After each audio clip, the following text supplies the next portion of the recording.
Sir Cadet Eppler, briefing you on phases 3 through 5 of Operation Bobcat Lightning. We are 1st Squad, 1st Platoon of Charger Company, 1st of the 5th Infantry Regiment. Attack and destroy the enemy mortar team located here on Objective Phantom, no later than 30th, 2200 of August 24, in order to deny enemy influence on the battalion main effort. I say again, we are 1st Squad, 1st Platoon Charger Company, 1st of the 5th Infantry Regiment. Attack and destroy enemy mortar team on Objective Phantom, no later than 30th, 2200, August 24, in order to deny enemy influence on the battalion main effort. We will accomplish this operation by conducting a raid on Objective Phantom in the form of a squad attack. The decisive to this operation is that we destroy the PP-87 60mm mortar. This is decisive because it will prevent enemy influence on the battalion main effort. Risk is assumed by possible IDF on our approach to our ORP, and possible enemy reinforcements from the west located in a nearby town, or reinforcements 30 minutes south in the form of a CSK. We will mitigate this risk by taking avenues of approach that grant concealment to us to prevent the enemy from spotting us on our approach to the ORP, and possible IDF on Objective Phantom or main enemy avenues of approach or escape. The main effort will be Alpha Team, which will be attacking to destroy the enemy mortar team on Objective Phantom to prevent enemy influence on the battalion main effort. Gun Team 1, which is an attachment from 4th Squad, 1st Platoon, is our support by fire element, and they will enable the main effort on Objective Phantom. Bravo Team will interdict enemy reinforcements to limit enemy freedom of maneuver on Objective Phantom. The end state for this operation is that primary MSRs and AO Ronin are contested, that North Torbian forces in the zone are disrupted without accurate knowledge of platoon disposition, that we minimize civilian casualties and damage to infrastructure, and that platoon is reconsolidated after our mission at the patrol base and ready for follow-on offensive operations. Moving on to our course of action sketch, which will be used during phase 4 of the operation. We will be starting from our patrol base and using Route Shadow to move to our ORP. Route Ninja will be our alternate avenue of approach and will be used during phase 5 to move back to the patrol base. Once located at the ORP, our Alpha Team or our Assault Team will move using DOA Dog to occupy the assault line. Support by Fire or Gun Team 1 will use Route Beach to occupy the support by fire position, and Bravo Team, which is our security team, will use Route Strong to occupy Observation Post 1. Once elements are in their respective places, we will use a squad attack to destroy the enemy mortar located on Objective Phantom and move back to the patrol base using Route Ninja. The pace plan for this operation, the primary is TCN, alternate is FM, contingency is Shout Nano, and emergency is Runner. To orient you to my terrain model, this way is north. We have 118 easting to 122 easting, 317 northing to 320 northing. Concept of the operation by phase. Our first one is planning, that begins at the receipt of the mission and goes until step off from the patrol base. Critical tasks of this phase are PCCs, PCIs, and rehearsals. After we step off from the patrol base, that initiates our phase 2, which is infiltration.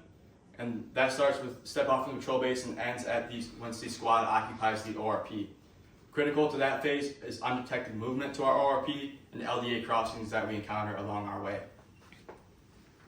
Once the squad occupies our ORP here, it starts phase 3, which is recon and isolation.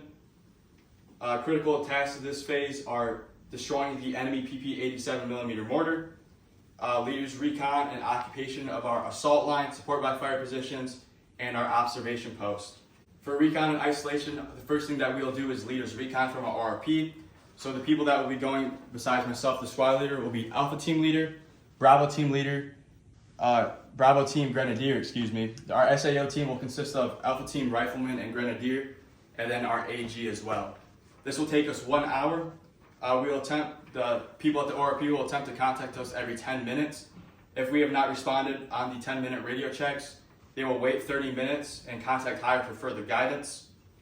And if platoon higher up HQ does not give them any guidance, they will return back to the patrol base. If actions are taken by our ORP or our leaders recon, the leaders recon will try to break contact back to our ORP, and our ORP will take contact and fight in place and wait for the leaders recon to return. If either the leaders recon or the ORP takes contact, we'll initiate indirect fire target AB1010, which is located on Objective Phantom.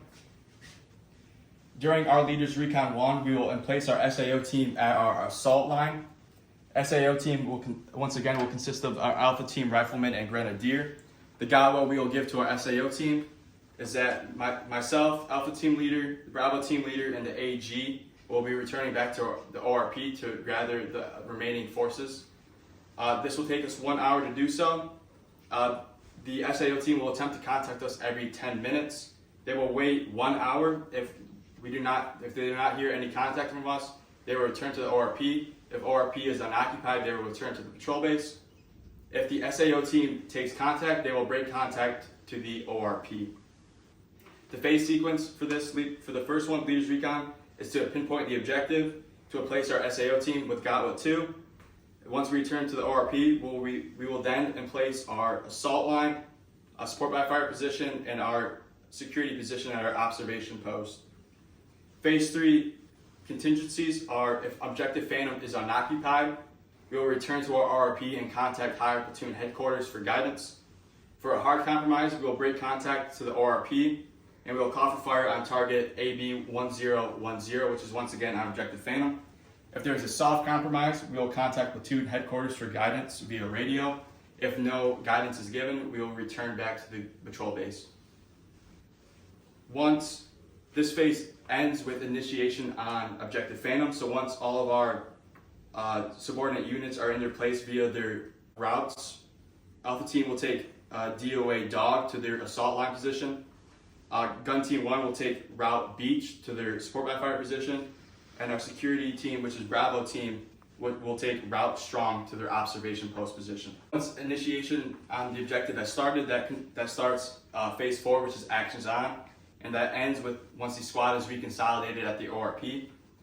Critical tasks for this phase are destroying the enemy PP-87 60mm mortar on Objective Phantom, that we achieve surprise in our squad attack, and that once actions on the objective are finished, we return back to the ORP hastily and undetected by other enemies in the area.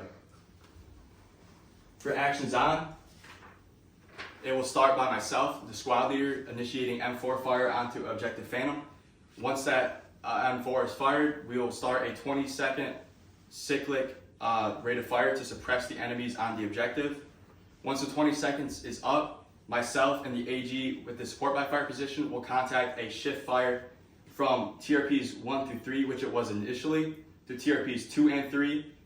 And once shift fire is confirmed, myself with Alpha Team will move to phase line Whiskey and with successive bounds. Once we reach phase line Whiskey with our successive bounds, myself and the AG will coordinate a ceasefire with the support by fire element to mitigate fratricide.